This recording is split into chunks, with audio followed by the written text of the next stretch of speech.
నమస్తే. నేను మీ doctor Bhuvanagiri Phanipavan, founder and chairman ఈ అభ్యాస్ అకాడమీ.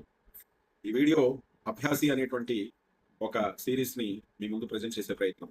ఈ అభ్యాసి అనేటువంటి సిరీస్లో భాగంగా స్ఫూర్తివంతమైనటువంటి నాయకులు, అది విద్యార్థులకి అలాగే ఔత్సాహిక వ్యాపారవేత్తలకి లేదా అడ్మినిస్ట్రేటర్స్ కోసం చేసే ప్రయత్నం చేస్తున్నాను.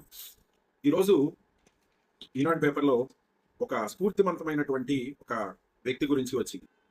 ఎలాంటి వ్యక్తి అని అంటే, పెద్ద పెద్ద యూనివర్సిటీలో డిగ్రీ లేవు, అలా అని నల్లేరు మీద నత్తరడక లాంటి జీవితము కాదు.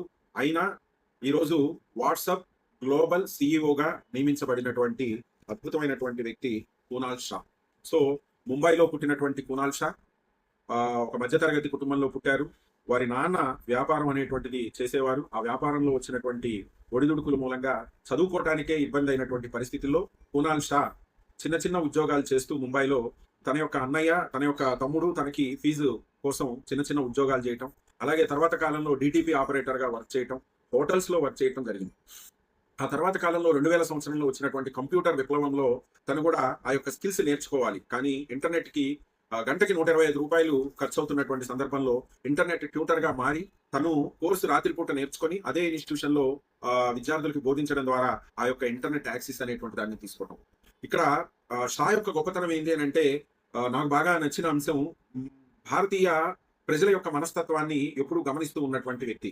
ఆ విధంగా తను ఈ యొక్క మెక్డొనాల్డ్స్ అలాగే ఇలాంటి హోటల్స్ కి కూపన్స్ ఇవ్వాలి అనేటువంటి బిజినెస్ ని స్టార్ట్ చేయటం, అలాగే ఈ యొక్క సందర్భంలో తను చేసినటువంటి డిగ్రీ కూడా, ఎంచుకున్నటువంటి డిగ్రీ కూడా ఫిలాసఫీ డిగ్రీని ఎంచుకున్నాడు.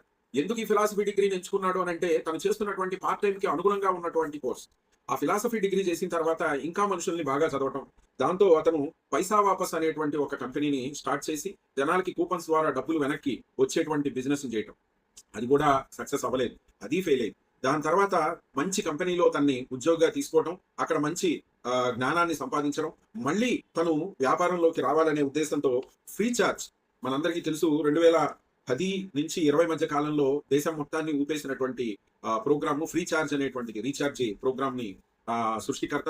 దానిలో సూపర్ సక్సెస్ అవడం జరిగింది. ఆ విధంగా ఫ్రీ ఛార్జ్ ద్వారా వచ్చినటువంటి రమారమి 280 కోట్లు, 300 కోట్ల రూపాయలని 250 పైగా స్టార్టప్స్ లో తను ఇన్వెస్ట్ చేయటం. దాని తర్వాత ఇప్పుడు ప్రతి ఒక్కరికి క్రెడిట్ కార్డు వాడుతున్న ప్రతి ఒక్కరికి సుపరిచితమైనటువంటి క్రెడ్ అనేటువంటి యాప్ తీసుకొని వచ్చి ఒక సంచలనంగా మారినటువంటి షా ప్రత్యేకమైనటువంటి గొప్ప యూనివర్సిటీలో చదవలేదు, జీవితాన్ని చదివాడు.